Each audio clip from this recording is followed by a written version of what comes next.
నమస్కారం. ప్రతిధ్వని కార్యక్రమానికి స్వాగతం. రోగం కంటే రోగానికి వేసుకోవలసిన మందుల ధరకే సామాన్యుడు ఎక్కువగా భయపడుతున్నాడు. ప్రతి ఏటా దాదాపు 4 కోట్ల మంది కేవలం మందులు కొనుగోలు ద్వారానే దారిద్ర్య రేఖకు దిగువకు చేరుతున్నారు. సామాన్యుడికి మందుల ధరలు ఏమాత్రం కూడా అందుబాటులో లేవు. షెడ్యూల్డ్ జాబితాలో లేనటువంటి దాదాపుగా 80% మందులు 400 నుంచి 1500% వరకు పెరుగుదల కనిపిస్తూ ఉంది. ఈ పరిస్థితుల్లో కార్పొరేట్ దోపిడీ ఎక్కువగా ఉన్నట్లుగా అనేక అధ్యయనాలు తెలుస్తున్నాయి. ఈ పరిస్థితుల్లో మందుల మాయాజాలంపై ప్రతిధ్వని, మందుల ధరల మాయాజాలంపై ప్రతిధ్వని చర్చను చేపట్టింది. ఈ చర్చలో పాల్గొంటున్న వారు doctor K Kishan Rao, Andhra Pradesh private nursing homes association అధ్యక్షులు, అరగొండ శ్రీధర్, ఔషధ దుకాణదారుల సంఘం అధ్యక్షులు, గ్రేటర్ హైదరాబాద్. కిషన్ రావు గారు, మొత్తం మీద చాలా వరకు షెడ్యూల్డ్ జాబితాలో లేనటువంటి మందులకు సంబంధించి దాదాపుగా చాలా 400 నుంచి 1500% వరకు ధరలు అధికంగా ఉంటున్న విషయం మనం గమనిస్తూ ఉన్నాం. దీనికి కారణాలు ఏంటంటారు? అవును, అంటే ఇప్పుడు దానికి ఎక్కువ మటుకు ఒకటి గవర్నమెంట్ దాన్ని కంట్రోల్ చేయాల్సి వస్తుంటుంది. ఇప్పుడు చాలా మటుకు ఆ ట్యాక్సెస్ అని అవన్నీ ఎక్స్ట్రా యాడ్ అవుతుంటుంది. సో దాన్ని మనము ఎంత వీలైతే అంత తగ్గిస్తే చాలా మటుకు అది మనకు రేట్స్ వల్ల మనకు తగ్గే ఛాన్స్ ఉంటుంది అన్నట్టు. ఇప్పుడు చాలామంది తెలియదు ఏంటంటే, ఇప్పుడు తక్కువ రేటు ప్రొడక్షన్ లోపల తక్కువ రేటు ఉంటుంది, కానీ ట్యాక్సెస్ తర్వాత వాళ్ళ లాభాలు ఇవన్నీ చూసుకొని దాన్ని ఎక్కువ మటుకు పెంచేస్తున్నారు. సో అవన్నీ మనం కంట్రోల్ చేయాలంటే definitely drug control of India అవన్నీ గవర్నమెంట్ కూడా దీన్ని పట్టించుకొని చేస్తే, చాలా మటుకు చేస్తే బాగుంటుంది. ఇప్పుడు జెనరిక్ కూడా స్టార్ట్ చేశారు, కానీ జెనరిక్ లోపల రేట్స్ తక్కువ ఉన్నాయి, కానీ దాన్ని కొద్దిగా స్టాండర్డైజ్ చేసి దాన్ని చేస్తే ఆటోమేటికల్లీ ఈ ఏవైతే మెడికల్ కార్పొరేట్స్ ఉన్నాయో అవన్నిటి కొద్దిగా తగ్గే ఛాన్స్. ఎందుకంటే ఎక్కువ పర్సంటేజ్ వాళ్ళ లోపల ట్యాక్సెస్ ఇవన్నీ వాళ్ళ ప్రాఫిట్స్ వాళ్ళ పర్సంటేజ్ అన్నిటికి వచ్చారు ఫైనల్లీ ఎక్కువ శాతము మనకు ఎక్కువ వస్తున్నది. సో ఇది దాన్ని కంట్రోల్ చేయాలంటే మనం తప్పకుండా ఇవన్నీ గవర్నమెంట్ ఇవన్నీ లెవెల్ లోపట్టే మనము చేయాల్సి వస్తుంటుంది అన్నట్టు. దాన్ని ఎంత వీలైతే అంత మన గవర్నమెంట్ దాన్ని కంట్రోల్ చేయడము, దానికి సపోజ్ ఇంత మార్జిన్ తీసుకోండి, ఇంతకన్నా ఎక్కువ మీరు తీసుకోవద్దని they have to control that. దాంతోనే మనకు కామన్ మ్యాన్కు డ్రగ్స్ అందుబాటులో దొరుకుతాయి. లేకపోతే ఇప్పుడు ఏమవుతుందంటే, మీరు అన్నట్టు తక్కువ రేట్ల ప్రొడక్షన్ అవుతుంది, కానీ హ్యాండ్స్ మారి ఇక్కడికి వచ్చే వరకల్లా చాలా హై రేట్కి వస్తుంది అన్నట్టు. ఈ ఏదైతే పర్సంటేజ్ ఆఫ్ ఇవన్నో మిడిల్ పర్సన్స్ను ఇవన్నిటిని తక్కువ వేస్తానికి మనం ప్రయత్నాలు. యాక్చువల్లీ గవర్నమెంట్ ఐడిపిఎల్ చేసింది, కానీ they couldn't succeed because common man కు అందుబాటులో తీసుకురావడం కోసమే దాదాపుగా 20% డ్రగ్స్ ని షెడ్యూల్డ్ డ్రగ్స్ గా గుర్తించి వాటి రేట్లపై సీలింగ్ పెట్టింది ప్రభుత్వం. అవి నిజంగా అందుబాటులో ఉంటున్నాయా? కేవలం ఈ మందులు సరిపోతాయా? అవును, అంటే ఇప్పుడు ఈ మందులు కాకుండా షెడ్యూల్ కాకుండా ప్రతి మందులు కూడా మనకు చాలా మటుకు కంట్రోల్కి రావాల్సి వస్తుంది. షెడ్యూల్ అంటే ఎసెన్షియల్ డ్రగ్స్ అని వాళ్ళకి పెట్టగలిగినారు. మిగిలిన డ్రగ్స్ కూడా అంటే నాన్ ఎసెన్షియల్ అయినా అవి కూడా కొద్దిగా కంట్రోల్ చేయడానికి ప్రయత్నం చేయాలి. లేకపోతే అవన్నీ ఆ కాస్ట్ పెరిగే వరకల్లా ఆటోమేటికలీ కామన్ మ్యాన్కు పెద్ద ఎఫెక్ట్ పడుతున్నది. That is the main problem what it has to be done. So వాళ్ళు కూడా కార్పొరేట్స్ కూడా కొద్దిగా అంటే పైసల గురించి కాకుండా, అంటే మనీ మైండెడ్ కాకుండా కొద్దిగా సేవాభావంతో కూడా ఎంతో వీలైతే అంత కొద్దిగా కన్సెషన్ తక్కువ పర్సంటేజ్ తీసుకొని చేయగలిగితే ఆటోమేటికల్లీ కామన్ మ్యాన్కు చాలా యూస్ఫుల్ అవుతుంది. ఎందుకంటే common man is final sufferer. ప్రతిసారి మేము రాసినప్పుడు మందులు మనం కొనుక్కొచ్చారకల్లా దాని కాస్టే వాళ్ళకు చాలా ముబ్బడి ఎక్కువ అవుతున్నది అన్నట్టు. ఇది తగ్గాలంటే మనం ఇవన్నీ కలెక్టివ్లు ఇవన్నీ చేయాల్సి వస్తుంది. శ్రీధర్ గారు, అంటే సామాన్యంగా ప్రతి ఒక్కళ్ళకు ఉన్నటువంటి అభిప్రాయం ఏంటంటే, మందులకు సంబంధించి దోపిడీ ఎక్కువగా జరుగుతుంది, కామన్ మ్యాన్ ఎక్కువగా మందుల కొనుగోలు ద్వారానే ఎక్కువ నష్టపోతున్నారు, దాదాపుగా హెల్త్కు పెట్టే దాంట్లో 70% కేవలం మెడిసిన్ వల్లే తన జేబులోంచి ఖర్చు పెట్టుకోవాల్సి వస్తుంది అనేటువంటి అభిప్రాయం ఉంది. ఈ పరిస్థితుల్లో ఇక్కడ ఏ స్థాయిల్లో దోపిడీ జరుగుతుందని భావించవచ్చు? అంటే ఎక్కువగా ఎక్కడ నష్టపోతున్నారని అనుకోవచ్చు? కామన్ మ్యాన్ పూర్తిగా నష్టపోయేది మీరు ఆలోచించండి. హాస్పిటల్లో అడ్మిట్ అయినప్పుడు అడ్మిట్ అయ్యి డిశ్చార్జ్ అయ్యే లోపల వీళ్ళు ఆస్తులు అమ్ముకొని బయటకు రావాల్సిన పరిస్థితి వస్తుంది. ఇది అక్కడ మనం చూస్తూ ఇది తప్పు అని తెలిసి కూడా ఏం చేయలేని పరిస్థితి. ఈవెన్ నేను ఒక ఔషధ దుకాణం యజమానిగా నేను ఒక హాస్పిటల్ అడ్మిట్ అయి ఉంటే ఆ ప్రైస్ ఒక మెరోపినం ఇంజెక్షన్ ఉంది, ఇవాళ మీరు పేపర్లో ఇచ్చినట్టుగా 150 నుంచి 200 రూపాయలు దొరికే ఇంజెక్షన్ నేను 3,500 రూపాయలు పెట్టి నేను బిల్ పేయాల్సి వస్తుంది. ఏ హాస్పిటల్ వాళ్ళు ఇది నాకు షాపు నేను తెచ్చుకుంటాను ఒప్పుకోరు. ఇవాళ 200 రూపాయల ఇంజెక్షన్ని రోజు 3 ఇంజెక్షన్లు 10 రోజులు ఇస్తే 30 ఇంజెక్షన్లు అవుతుంది. ఒక ఇంజెక్షన్ మీద 3,000 రూపాయలు లాస్ అవుతున్నాను. 30 ఇంజెక్షన్లు 90,000 రూపాయలు వస్తుంది. ఈ విధంగా ఒక ఐవి సెట్ తీసుకోండి, ఇంట్రాక్యాప్ తీసుకోండి, ఒక కాటన్ రోల్ తీసుకోండి, గ్లౌజ్ తీసుకోండి, మాస్క్ తీసుకోండి, ఎవ్రీథింగ్ హాస్పిటల్ యూసేజ్లో ఫార్మాస్యూటికల్స్ ఏవైతున్నాయో అన్నీ కూడా 100 నుంచి 1,500% నష్టపోతున్నాం. ఎందుకు? ఇప్పుడు డాక్టర్ కిషన్ రావు గారు చెప్పారు మానవతా దృక్పథంతో అని. ఎవరికి ఉంది మానవతా దృక్పథం? ఏ హాస్పిటల్ చేయగలుగుతున్నారు? పోనీ ఇవాళ సమాజంలో మానవతా దృక్పథం మీద నమ్మి వదిలేటట్టు ఉందా? లేదు. ప్రతి దానికి ప్రైస్ కంట్రోల్ ఉండాల్సిందే. మీరు అడగచ్చు ప్రైస్ కంట్రోల్ ఉంటే మరి రీసెర్చ్ అండ్ డెవలప్మెంట్ ఎక్కడ జరుగుతుంది? ఒక్క ప్రోడక్ట్ని రీసెర్చ్ అండ్ డెవలప్మెంట్ చేసిన తర్వాత వాళ్ళకు పెటెంట్ రైట్స్ ఉంటాయి. అది 10 years 12 years పెట్టుకొని అప్పటి వరకు వాళ్ళు మార్జిన్ తీరినని ఆ తర్వాత దాన్ని తీసుకొచ్చి ప్రైస్ కంట్రోల్ తీసుకురావాలి. ఎలాంటి ఔషధమైనా సరే, దానికి ఎలాంటి మెడిసిన్, ఎలాంటి మాలిక్యూల్ ఫార్ములేషన్ ప్రైస్ కంట్రోల్ తీసుకొచ్చినట్లయితే ఆ ప్రైస్ ఎంఆర్పి అండ్ మనకు వచ్చేసి dealer price, retailer price, C&F ఏజెంట్కి వచ్చేసి ఇవన్నీ మార్జిన్ పెట్టుకొని ప్రైస్ కంట్రోల్ తీసుకొచ్చినట్లయితే ఎవరైనా సరే అదే రేటుకు మించి అమ్మకుండా ఉంటుంది. అది ఎంఆర్పి అనేది తగ్గించి ఇవ్వడం అనేది గవర్నమెంట్ చేతిలో ఉంటుంది. గవర్నమెంట్ డిపార్ట్మెంట్ ఉంది, DPCO అంటారు, డ్రగ్ ప్రైస్ కంట్రోల్ ఆర్డర్ అని. ఈ దీంట్లోకి మిగిలిన ఔషధాలను తీసుకురావాలి. ఎవరు వద్దన్నారు? షెడ్యూల్ డ్రగ్స్లో తీసుకురావాలి. వద్దని ఎవరు అంటున్నారు? అంటే ఇప్పటివరకు కేవలం సుమారుగా 400 డ్రగ్స్, 800 ఫార్ములేషన్స్ మాత్రమే DPCO పరిధిలోకి తీసుకొచ్చారు. 80% డ్రగ్స్ తీసుకురాలేదు.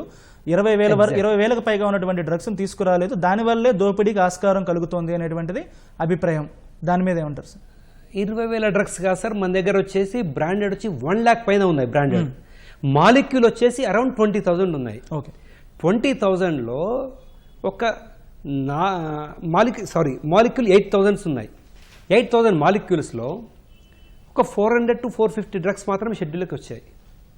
రిమైనింగ్ ఏంటి?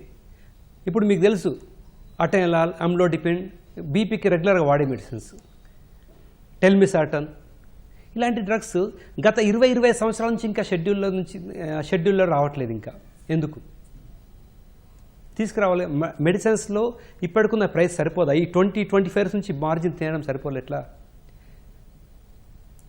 దాన్ని ప్రైస్ కంట్రోల్ తీసుకురావాలి. ఇదే టెల్మిసాటన్ గవర్నమెంట్ కానీ వేరే చోట్ల సప్లై చేసినట్లయితే ఒక 15 రూపాయలు ఉన్న ట్యాబ్లెట్ను ₹1.20, ₹1.30 గవర్నమెంట్ టెండర్ ఇస్తే వాళ్ళకు TSMDCలో సప్లై చేస్తున్నారు ఫార్మా కంపెనీస్. మరి పబ్లిక్ వచ్చే వరకు అదే ట్యాబ్లెట్ వచ్చేసి ₹20 ఎందుకు ఇవ్వాలి? తెలీదా గవర్నమెంట్కి? అడిగే వాళ్ళేక? ఇవాళ మీరు ఇచ్చారు పేపర్లో 118 రూపాయల పెంటాప్రజోల్ వచ్చేసి 100 రూపాయలకి అమ్మితే 20% డిస్కౌంట్ ఇచ్చిన తర్వాత కూడా అది 13 రూపాయలు వస్తుందన్నారు. అది జనరిక్లో మాత్రమే సాధ్యం, బ్రాండెడ్లో సాధ్యం కాదు. అది ఇవాళ 118 రూపాయలు వచ్చేసి మాకు వచ్చేసి 98 రూపాయల నుంచి 100 రూపాయలు వస్తుంది. మేము ఆ దాంట్లో 20%, 15%, 10%తో డిస్కౌంట్ చేసి అమ్మగలుగుతున్నాం. కానీ గవర్నమెంట్ సప్లై ఔషధ తయారీ జనరిక్ లో కానీ 13 రూపాయలు వస్తుంది. మీరు అన్నది వాస్తవం. అది మ్యానుఫ్యాక్చరర్స్ మీరు చెప్పినట్లుగా డ్రగ్ మ్యానుఫ్యాక్చర్ లో ఫార్ములేషన్స్ సంబంధించి 8 years ఎక్కడైతే రెగ్యులేషన్ ఉందో, 8 years వరకు అమ్ముకోవడానికి ఉందో, దాన్ని బైపాస్ చేయడం కోసం కొన్ని అడ్డదారులకు ప్రయత్నిస్తున్నాయని, అంటే ఏదో ఒక ఫార్ములేషన్ యాడ్ చేసిన తర్వాత ఆ 8 years సీలింగ్ తప్పించుకోవడానికి మళ్ళీ ప్రయత్నాలు చేస్తున్నాయి అనేటువంటి విమర్శలు ఉన్నాయి. దానిపై ఉంటారు. రైట్, కరెక్ట్ చెప్పారు. మీకు ఎగ్జాంపుల్ కొన్ని ఫార్ములేషన్ కూడా ఇస్తాను. డాక్సిసైక్లిన్ ఒక యాంటీబయాటిక్ ఉంది. డాక్సిసైక్లిన్ DPCOలోకి తీసుకొచ్చారు. ఇది NPPA అని మనకు ఒక సంస్థ, drug national pharmaceutical pricing authority ఉంది. ప్రైస్ అథారిటీ NPPA అంటారు. వాళ్ళు ఏం చేస్తారు? డాక్సిసైక్లిన్ ఇది సామాన్యులకు అందుబాటులో తీసుకురావాలని చెప్పేసి ప్రైస్ కంట్రోల్ DPCOలోకి తీసుకొచ్చారు. దాన్ని ఏం చేశారు? ఇప్పుడు దానికి ఈ ఫార్మా మాఫియా అంటాను నేనైతే. దానికి లాక్టిక్ యాసిడ్ బ్యాసిల్లస్ అని ఒక యాడ్ చేస్తారు. ఇంకా యాడ్ చేస్తే ఏమైంది, ఇప్పుడు దాన్ని ఈ DPCO నుంచి తప్పించుకున్నారు. మళ్ళీ రూపాయి ట్యాబ్లెట్ తీసుకొచ్చేసి ₹6 చేశారు ఇప్పుడు దాన్ని. ఓకే, ఇవన్నీ గవర్నమెంట్ అతనికి తెలియక జరుగుతాయి అని నేను అనుకోను. ఓకే కిషన్ మీకు రావు అందరూ గారు. తెలుసు పెయిన్ కిల్లర్లో వాడే ఇంజెక్షన్ ఓవిరాన్ డైక్లోఫెనిక్. చెప్పండి. కిషన్ రావు గారు, ఇప్పుడు మనకి శ్రీధర్ గారు చెప్తున్నట్లుగా చాలా వరకు సంస్థలు ఈ రకమైనటువంటి మాయాజాలం చేస్తూ ఉన్నాయి. ప్రైసింగ్ ని కాపాడుకోవడం కోసం, అదే MRPని కొనసాగించడం కోసం ఫార్ములేషన్స్, అనవసరమైన ఫార్ములేషన్స్ కూడా చేస్తున్నాయని చెప్తున్నారు. ఒక డాక్టర్గా మీరు దాన్ని అంగీకరిస్తున్నారా? అలాంటివి జరుగుతున్నాయా? అంటే ఇప్పుడు అది యాక్చువల్లీ వారు అన్నట్టు కొన్ని థింగ్స్ కలిపి చేయకుండా నడుస్తుంది, కొన్ని థింగ్స్ కొన్ని మెడిసిన్స్ కలపాల్సి వస్తుంటుంది అన్నట్టు. కొన్ని వారు అన్నట్టు కొన్ని కలిపి వాళ్ళు డిఫరెంట్ అంటే DPCకి తగ్గట్టు అంటే తప్పించుకోవడానికి మార్గం వెతికి మెడికల్ కంపెనీస్ చేస్తున్నాయి. అలా there is no second thought about it. కానీ కొన్ని ఫార్ములేషన్స్ కొన్ని అవసరం పడుతున్నాయి, అంటే మల్టిపుల్ డ్రగ్స్ కొన్ని అవసరం ఉంటాయి. అవి కూడా ఇప్పుడు actually government is trying to ban. Only single అంటే జెనరిక్ ఓన్లీ ఒకటే ఉండాలి ప్రోడక్ట్, మిగిలిన ప్రోడక్ట్స్ కలపొద్దని they are trying to ban it, they are trying to control it. కానీ కొన్నిట్లో కూడా జరుగుతలేదు, చాలా మటుకు జరుగుతున్నాయి అవి. సో అవి వారు అన్నట్టు definitely government should take this into control. ప్రతి దాన్ని రేట్ ఇక్కడ స్టార్టింగ్ ఇక్కడ వాళ్ళకి ఇక్కడ ప్రతి ఒక్కల ప్రాఫిట్ మార్జిన్ తీసుకొని definitely they to control the prices at the last level. So జెనరిక్ని వాళ్ళు ప్రోత్సాహం చేయాలి. వారు అన్నట్టు జెనరిక్ అనేది తప్పకుండా చాలా తక్కువ రేట్ ఉంటుంది, కామన్ మ్యాన్కు చాలా యూస్ఫుల్ ఉంటుంది. కానీ ఒకటే ప్రాబ్లం ఏంటంటే దాన్ని ఎక్కువ మటుకు దాని మన క్వాలిటీ స్టాండర్డ్స్ని మెయింటైన్ చేయడానికి ప్రయత్నం కూడా చేయాలి. ఎందుకంటే జెనరిక్ ఎట్లా సపోజ్ స్టార్ట్ చేసిన ఫ్లడ్ వస్తున్నాయి అంటే చాలా కంపెనీస్ వస్తున్నాయి. సో ఏ కంపెనీ అంటే ప్రతి బ్యాచ్ని కంట్రోల్ చేయండి మనకు ఏర్పడదు. సో అవన్నీ బ్యాచ్లన్నీ కంట్రోల్ చేసుకుంటా దాన్ని స్టాండర్డైజ్ చేస్తే డెఫినెట్లీ అది చాలా యూస్ఫుల్, కామన్ మ్యాన్కు చాలా యూస్ఫుల్ ఉంటుంది. ఎందుకంటే సేమ్ థింగ్ ఇదైనా అదైనా వర్క్ అనేది ఒకటే. The work pattern of drug is same whether it is branded or it is generic, because drug is same. Only thing is మనకు కావాల్సింది ఏంటంటే మనకు ఇక్కడ దాని డ్రగ్ ఎఫెక్ట్ ఉంటుందా లేదా అని మనం చూడడం. డ్రగ్ ఎఫెక్ట్ అనేది జనరిక్ సంబంధించి ఇంకా ప్రజల్లో పూర్తిగా విశ్వాసం రాలేదు అంటే ఏంటి, దీని లోపం ఏంటి? అంటే ఫార్ములేషన్ ఒకటే అయినప్పుడు, అంటే దాని ప్రధానమైనటువంటి కాంపోజిషన్ ఒకటే అయినప్పుడు ఎందువల్ల ప్రజల్లో విశ్వాసం కలగట్లేదు? దానికి ఏమైనా అడ్డంకులు ఎదురవుతున్నాయా? జనరిక్ అనేది అందుబాటులో ఉంటుందిగా, మరి ఎందుకు అందరికి అందుబాటులో రావట్లేదు? అసలు జనరిక్ అనేది మీనింగ్ మార్చేసారండి ఇండియాలో. మన దగ్గర జనరిక్ అన్నప్పుడు బ్రాండెడ్ జనరిక్ అని తీసుకొచ్చారు ఒకటి. అంటే గవర్నమెంట్ దృష్టిలో కూడా జనరిక్ అంటే ఒక బ్రాండ్. ఇప్పుడు ఎగ్జాంపుల్గా ఒక కాల్షియం ట్యాబ్లెట్ షెల్ క్యాల్ ఉందండి, దాని బ్రాండ్ పేరు షెల్ క్యాల్, ఫామ్లో కాల్షియం ఉంటుంది. మీరు సిప్లా జనరిక్లో వస్తుంది, దాంట్లో సిప్ క్యాల్ అంటారు. మరి బ్రాండ్ దీనికి దానికి ఉన్నప్పుడు జనరిక్ ఎలా అవుతుంది? రేట్ తక్కువ వచ్చినంత మాత్రం జనరిక్ కాదు కదా. జనరిక్ అంటే బ్రాండ్ నేమ్ లేకుండా మీరు ఇచ్చినట్లయితే దానికి సపరేట్ లైసెన్స్ ఒక రేటు తక్కువ రేటు పెట్టి ఇవ్వగలిగినట్లయితే ప్రజలకు ఉపయోగపడుతుంది. అది మీరు MRP ఎక్కువ పెట్టి బ్రాండ్ నేమ్ పెట్టి రేటు 50 రూపాయలు ఉన్నది 5 రూపాయలకు సప్లై చేసినట్లయితే ఆ ప్రయోజనం ఎవరికి పోతుంది? అది తిరిగి మళ్ళీ బ్రాండెడ్ రూపంలో గవర్నమెంట్కి వెళ్తుంది డబ్బు. తర్వాత జన ఔషధి అని పేరు చెప్పి వీళ్ళు కొన్ని జనరిక్ షాపులు ఓపెన్ చేశారు. ఆ జనరిక్ షాపులో వాళ్ళు పర్చేజ్ చేసే రేట్కి, వాళ్ళు అమ్మే రేట్కి 100% మార్జిన్ పెట్టుకొని అమ్ముతున్నారు.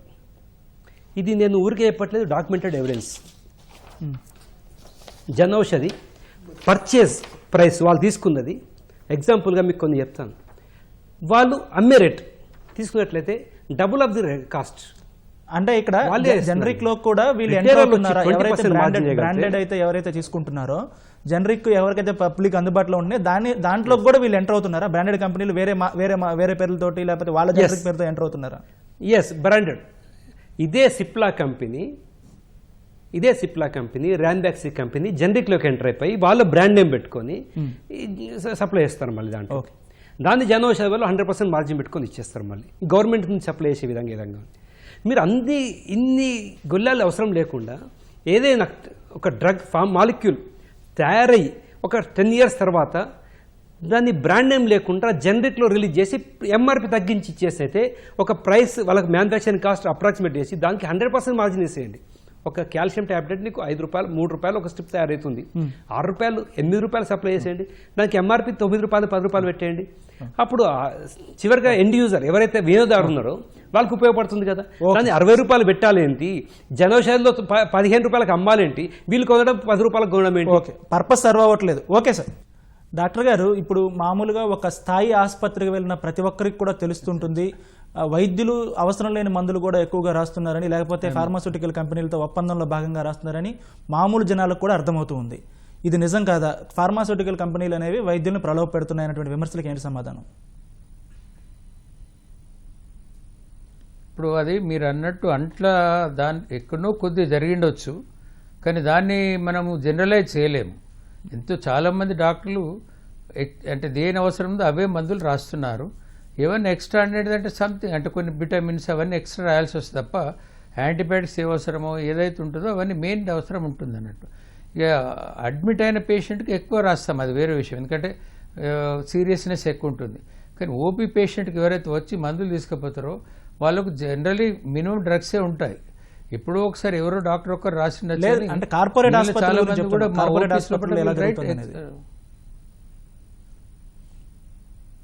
కార్పొరేట్ కూడా చాలా మటుకు అంటే వాళ్ళు కూడా కంట్రోలే రాస్తారు. ఎక్కువ మటుకు ఏమి రాయాల్సిన అవసరం వాళ్ళకి ఏమి లేదు. కానీ ఎట్లయినా ఇప్పుడు పేషెంట్కి నీడెడ్ ఏ అవసరం ఉన్నాయో 1-2 ఎక్స్ట్రా ఉంటుండొచ్చు, కానీ చాలా మటుకు నీడెడ్ డ్రగ్సే రాస్తారు అందరు ఎక్కడైనా. Doctor himself is definitely a human being, you will not do that things. అవన్నీ చాలా కంట్రోలే చేస్తారు. ఎక్కడో కూడా జరుగుతుండొచ్చు, అది వేరే విషయం. ప్రతి దాన్ని మనం we cannot generalize the profession. Definitely some things can be there, but చాలా మటుకు చేశారు. శ్రీధర్ గారు, కార్పొరేట్ ఆసుపత్రికి వెళ్ళి బయటకు వచ్చిన ప్రతి ఒక్కరికి ఎక్స్పీరియన్స్ ఏంటంటే మందుల రేట్ ఎక్కువైందని, లేకపోతే సపోర్టింగ్ మెడిసిన్ ఎక్కువ రాశారు ఎసెన్షియల్ మెడిసిన్ కన్నా అనేటువంటి ఫీలింగ్ ఉంది. అది నిజమేనా? అది అలా జరుగుతుందా కార్పొరేట్ ఆసుపత్రుల్లో? 100% నిజం సార్. అది మీకు మొన్నే నాకు అసోసియేషన్ నుంచి ఒక బిల్ వచ్చింది, ఒక కార్పొరేట్ హాస్పిటల్ నుంచి.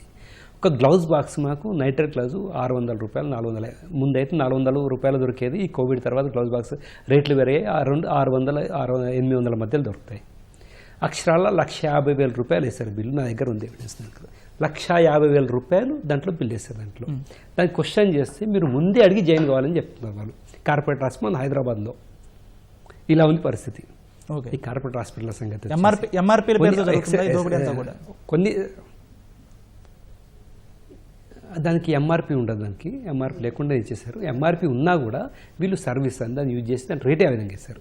సార్ ఒకటి ఎగ్జాంపుల్ అదే కాకుండా ప్రతి చోట అడ్మిట్ అయినప్పుడు జనరల్గా వాడే దాంట్లో మాకు అండర్ ప్యాడ్స్, డయాపర్స్, గ్లౌజు, మాస్క్లు, disposables, caps, gown, antibiotic injections, even thermometers, everything admit అయి ఉన్నప్పుడు వాళ్ళు బయటకు వచ్చే లోపల ఖచ్చితంగా ఆస్తులు అమ్ముకొని పోవడమో లేదంటే వచ్చిన తర్వాత అమ్ముకోవడం. శ్రీధర్ గారు, ఎసెన్షియల్ మెడిసిన్ కూడా ఎసెన్షియల్ మెడిసిన్ దాదాపు 350-380 మెడిసిన్ ఎసెన్షియల్ జాబితాలో చేర్చినప్పటికీ కూడా ప్రాణాంతక వ్యాధి అయినటువంటి కార్డియాక్ సంబంధించినటువంటి కొన్ని మందులు కానీ, లేదా క్యాన్సర్కి సంబంధించిన కొన్ని మందులు కానీ, డయాబెటిక్ మందులు కానీ, ఇవన్నీ కూడా ఇప్పటికీ కూడా 400% ఎక్కువకు పెట్టి కొనాల్సిన పరిస్థితి ఎందుకు వస్తుంది? ఇవి జాబితాలో లేవా, లేకపోతే ఇవి బయటికి రాస్తున్నారా? జాబితాలో లేనివే రాస్తున్నారు. ఇప్పుడు జాబితాలో లేకుండా అంటే జాబితాలో లాస్ట్ 1 year బ్యాక్ ఒకసారి క్యాన్సర్ డ్రగ్స్ ఇవన్నీ ఒక 30 types ఆఫ్ మెడిసిన్స్ మాలిక్యూల్స్ని డిపిసిలో తీసుకొచ్చారు. చాలా రోజుల తర్వాత ఒక 5-6 years తర్వాత మళ్ళీ ఇలాంటి జరిగింది. 2013లో ఇలాంటి చాలా బాగా జరిగాయి. మళ్ళీ మొన్న last year 30 type of molecules cancer తీసుకొచ్చారు డిపిసిలో. అది కాకుండా ఇంకా చాలా ఉన్నాయి. ఆ తర్వాత యాంటీబయాటిక్స్ అడ్మిట్ అయిన ప్రతి ఒక్క చాలా మటుకు యాంటీబయాటిక్ అవసరం పడుతుంది. ఏవైతే డిపిసిలో వస్తాయో ఆ ఫార్ములేషన్స్ మాలిక్యూల్స్ తగ్గిస్తారు. డిపిసిలో లేని ప్రోడక్ట్స్ని ఈ ఫార్మా కంపెనీలు ప్రమోట్ చేస్తారు. ఈ హాస్పిటల్ వాళ్ళు దాన్ని అలవాటుగా రాసుకుంటారు, వాళ్ళకి డబ్బులు వస్తుంటాయి ఎక్కడైనా. ఇప్పుడు మాకు ఇదివరకు జెంటామెసిన్, సెఫెట్రాక్సమ్, సెఫ్టాక్సిమ్ ఇలాంటి మెడిసిన్స్తో కంట్రోల్ అయ్యేది. ఇప్పుడు ఏం చేస్తున్నారు, ఇంకా దాన్ని డిపిసిలో వచ్చిన తర్వాత హయ్యర్ యాంటీబయాటిక్ అంటే మెరోపినమ్ ఇవి రాస్తున్నారు ఎక్కువ ఈ మధ్య. మెరోపినమ్ అంటే ఇంతకు చెప్పే కదా, 250 నుంచి 400-500 రూపాయలు వచ్చే ఇంజక్షన్ తీసుకొచ్చి 3,000 రూపాయలు రాసేస్తున్నారు. ఇదంతా కార్పొరేట్ మాయాజాలం అండ్ డ్రగ్ మాఫియా, మన ఫార్మా అంటే డ్రగ్స్ అయితే దీంట్లో DPCO వచ్చేసి ద్వారా అంటే retail కొంతవరకైనా సరే retail DPCO sector లో ద్వారా ఇంకా ఏ రకంగా కంట్రోల్ చేయగలుగుతారు. కానీ డ్రగ్స్ కానివ్వండి, అంటే సర్జికల్ ఎక్విప్మెంట్ కానీ లేకపోతే నాన్ డ్రగ్స్ అనేవి ఇప్పుడు దూదులు కానీ సిరంజులు కానీ వీటికి కూడా చాలా వరకు దారుణమైన రేట్లు ఉన్నాయనేటువంటి విమర్శలు ఉన్నాయి. వీటిని ఎలా నియంత్రించవచ్చు? వీటన్నిటి కూడా సెంట్రల్ డ్రగ్ కంట్రోల్ అథారిటీలోకి తీసుకొచ్చేసినట్లయితే, డ్రగ్స్ వాళ్ళకి తీసుకొచ్చినట్లయితే డ్రగ్స్ వాళ్ళు DPS వాళ్ళకి తీసుకురావచ్చే అవకాశం ఉంటుంది. ఈ నియంత్రణ తీసుకోవాలి. ఎమర్జెన్సీగా చేయాలంటే మొన్న మన కోవిడ్ వచ్చినప్పుడు శానిటైజర్ చేశారు. అవును, ఎసెన్షియల్ డ్రగ్స్ కింద నిత్యావసర వస్తువుల కింద తీసుకొచ్చేసి రైట్ కంట్రోల్ చేసుకొచ్చారు. తీయాలనుకుంటే గవర్నమెంట్ చేయాలనుకుంటే పెద్ద విషయంగా అన్నీ చేయవచ్చు. ఇవన్నీ కూడా సార్ కిషన్ రావు కాటన్ అనుకోండి, మీరు అన్నట్టు భారత్లో ప్రతి ఏటా కూడా దాదాపుగా 5.5 కోట్ల మంది కేవలం ఆరోగ్య కారణాల వల్లనే దారిద్ర్య రేఖకు దిగువనకు వెళ్తున్నారు. అందులో 4 కోట్ల మంది మందుల కొనుగోలు ద్వారానే జరుగుతున్నారనేది ఒక అంచనా. అంటే మందుల కొనుగోలు ఈ రీతిలో పెరుగుతున్నప్పుడు వాటిని ఏ విధంగా నియంత్రించవచ్చు అంటారు? నియంత్రణ చేయడానికి ఏ మార్గాలు ఉన్నాయి మీరు సూచించేవి? ఇప్పుడు మీరు అన్నట్టు ఈ డ్రగ్స్ కాస్ట్ అని ఏదైతే ఉన్నదో అది డెఫినెట్లీ మనము దాన్ని ఆడిట్ చేసేసి government should audit what is the product, అంటే కాస్ట్ ఎంత ఉంది, ఎక్కడి వరకు ఎంత రేట్ పెంచవచ్చు, వాళ్ళ ప్రాఫిట్ చూసి అంటే డిఫరెంట్ లెవెల్స్ వాళ్ళకి ఏదైతే ఉంటో అవన్నీ చూసి they have to fix the rates. So that rate should be a final. Definitely ఆ రేట్స్ని పట్టుకొని మనం చేయాల్సి ఉంటుంది అన్నట్టు. దాన్ని చేసి ఏమైతే అంటే ప్రజలకు లాభము, చేసే వీళ్ళకు లాభం ఉంటుంది, అంటే ఎవరు కూడా నష్టం జరగకుండా జరుగుతుంది అన్నట్టు. ఇప్పుడు వారు అన్నట్టు ఇక్కడనే జరుగుతుంది, అక్కడనే జరుగుతుంది, ప్రతి ప్లేస్లో అదే ఉన్నది. ఇప్పుడు వాళ్ళు కార్పొరేట్ అనే వాళ్ళు వేరే ఎక్కడైనా డ్రగ్ని ఇంత తీసుకొని 10 రూపాయలు తీసుకొని ఎంతో పెంచి అమ్ముతున్నట్టు అంతటా కొద్ది లాభం అటు ఇటు లాభాల లోపల జరుగుతున్నాయి. ఈ లాభాల పర్సంటేజ్ని మనం కంట్రోల్ చేయాలంటే definitely government has to appoint some mechanism. దాంతోనే మనకు ఏ లెవెల్ అయినా కంట్రోల్కి వస్తుంది. ఇప్పుడు మందులు అనేది మేము రాసినప్పుడు పేషెంట్ కొనుక్కున్నప్పుడు ప్రతిదీ మనకు చాలా మట్టుకు అవసరమనే రాస్తాం. ఎప్పుడన్నా ఒక 2-3 ఎక్స్ట్రా ఉంటుండొచ్చు, maybe like B complex eleven extra 2-3 రాస్తుండొచ్చు. కానీ మెయిన్ డ్రగ్స్ అయితే తప్పకుండా యాంటీబయాటిక్స్ ఏవైతే ఉంటాయో అవి డెఫినెట్లీ రాస్తుంటాం. ఓకే శ్రీధర్ గారు, యాంటీబయాటిక్స్ కూడా అందరు రాయకుండా. శ్రీధర్ గారు, ఫార్మా కంపెనీలు చెప్పేటువంటి వాదన కూడా పరిగణలోకి తీసుకుంటే ఈ ప్రైస్ సీలింగ్ వల్ల హెల్త్ కేర్ సెక్టర్ చాలా వరకు దెబ్బతింటుంది, ఆ రంగంలో పెట్టుబడులు నష్టం జరుగుతుంది, అలాగే కంపెనీలు చాలా వరకు నష్టపోతున్నాయి అనేటువంటి వాళ్ళు వాదన చెప్తున్నారు. అలాగే ఇంకోటి ఇన్నోవేషన్కి సంబంధించి కూడా తాము చాలా వరకు రీసెర్చ్ చేస్తాం, ఇన్నోవేషన్ కూడా కోల్పోయేటువంటి అవకాశం ఉంటుంది అని చెప్తున్నారు. దాన్ని ఎలా తీసుకోవాలి? మీరు ఒక్కసారి అనలైజ్ చేయండి సార్. లాస్ట్ 50 yearsలో మన దగ్గర రీసెర్చ్ చేసి డెవలప్ చేసిన మాలిక్యూల్ ఎంత ఉందో చెప్పండి సార్. నాకు తెలిసి 4-5 ఉన్నాయో లేవు. అది కూడా రీసెర్చ్ చేసి డెవలప్ R&D అంటారు, R&D సెక్టర్లో అసలు లేవు మన దగ్గర. వాటి మీద ఖర్చు పెట్టరు మన దగ్గర. లాభాలు ఒకటే చూస్తుంటారు. రీసెర్చ్ అండ్ డెవలప్మెంట్ మీద మీరు పెట్టినట్టయితే రియల్గా దాన్ని చేయవచ్చు. ఎవరైతే రీసెర్చ్ డెవలప్ చేస్తారో ఆ మాలిక్యూల్ మీద 10 years అంతే. రీసెర్చ్ అండ్ డెవలప్మెంట్ చేసి ఆ మాలిక్యూల్ మీద వాళ్ళకు ఎవరైతే తయారు చేసారో అప్రూవల్ వచ్చాయో 10 years పెట్టండి. లాభాలు ఇష్టం లాభాలు తీసుకోమండి, 20 years పెట్టండి. ఆ తర్వాత దాన్ని జనరిక్లో తీసుకురండి. జనరిక్ మీన్స్ మనకు షెడ్యూల్లో తీసుకురండి, ప్రైస్ కంట్రోల్లో తీసుకురండి. సరిపోతుందిగా 10 years. ఇప్పుడు మనకు ఒక ప్రైవేట్ కంపెనీతో రోడ్లు వేయిస్తారు, ఒకటి వాళ్ళకు టోల్ రేట్ వాళ్ళకి అమౌంట్ ఇస్తున్నారు కదా, సేమ్ వీళ్ళకి కూడా చేయండి. ఫైనల్ గా కేంద్ర ప్రభుత్వం త్వరలోనే ఔషధ నియంత్రణ చట్టాన్ని మార్పులు చేస్తామని సవరిస్తామని చెప్తుంది. ఇది ఏ మేరకు సత్ఫలితాలను ఇస్తుందని మీరు అనుకుంటున్నారు? సమయం తక్కువగా ఉంది, బ్రీఫ్గా చెప్పండి సార్. ఇది సత్వరంగా ఇమ్మీడియట్గా కేంద్ర ప్రభుత్వం దీని మీద దృష్టి పెట్టాలి. నాకు తెలిసి అంటే ఇంతవరకు ఉన్న ప్రభుత్వాల్లో కూడా ఈ ఔషధ నియంత్రణ ఏదైతే ప్రభుత్వం చేపడుతుందో ఆ ప్రభుత్వాలు కూలిపోతుందే ఒక మూఢనమ్మకం ఏర్పడింది ప్రభుత్వాల్లో అన్నట్టు నిందనే కూడా. మరి ఎంతవరకు నిజమో తెలియదు. కానీ ఇప్పుడైతే ఈ గవర్నమెంట్ కనీసం దీని మీద నియంత్రణ తీసుకొచ్చేట్లయితే పాత అయితే డ్రగ్స్ మ్యానుఫ్యాక్చరింగ్ డెవలప్ చేసిన వాళ్ళకి టైం పీరియడ్ లాభాల కోసం టైం ఇచ్చేసి మిగిలిన అన్నింటిలో కూడా మాకు DPCలోకి తీసుకురావాలి. అంటే గవర్నమెంట్ నియంత్రణలోకి తీసుకొచ్చినట్లయితే సామాన్యంగా గవర్నమెంట్ చేయాల్సింది ఏంటంటే విద్యా వైద్యం రెండు తక్కువ రేట్లో పబ్లిక్ అందేయగలిగితే అంతకుమించి చేయాల్సిన అవసరం లేదు. ఇంకా ఏమవుతుందంటే ఈ దోపిడీ వ్యవస్థ హాస్పిటల్ తోటి మా రిటైల్ షాపులు కూడా దీంట్లో బ్లేమ్ అవుతున్నారు. దయచేసి మీడియా వాళ్ళకు కూడా చెప్పగలిగేది ఏంటంటే జనరలైజ్ చేసి ఇలాంటి వాళ్ళ మీరు ఒక 10 to 12 ప్రోడక్ట్స్ ఇచ్చారు లిస్ట్లో. అందులో ఏ ఒక్క ఔషధం కూడా రిటైల్ షాప్లో అమ్మేది ఉండదు. ప్రతిదీ హాస్పిటల్లో ఇంజెక్టబుల్ రూపంలో లేకపోతే ఇచ్చే డిస్పోజబుల్ ఇచ్చేది. మీకు అది కూడా రిక్వెస్ట్ చేసినట్టు రిటైల్ సెక్టర్ దీంట్లో కలపండి. ఆల్రెడీ దెబ్బతింది రిటైల్ సెక్టర్ ఈ ఆన్లైన్ ఫార్మసీలు డిస్కౌంట్లు వచ్చేసి. అసలు మాకు ఆన్లైన్లో అనేది పర్మిషన్ లేదు ఇండియాలో, కానీ దాని మీద హైకోర్టు రూలింగ్ ఇచ్చినా కూడా దాని మీద చర్యలు తీసుకునే పరిస్థితి లేదు. కాబట్టి దయచేసి ఇప్పటికైనా గవర్నమెంట్ అప్పీల్ చేస్తున్నది ఈ ఆన్లైన్ ఫార్మసీలు దెబ్బతింది చూసుకోవాల్సింది. థ్యాంక్ యూ శ్రీధర్ గారు, థ్యాంక్ యూ కిషన్ రావు గారు. ఇది వాళ్ళ ప్రతిధ్వని. నమస్కారం.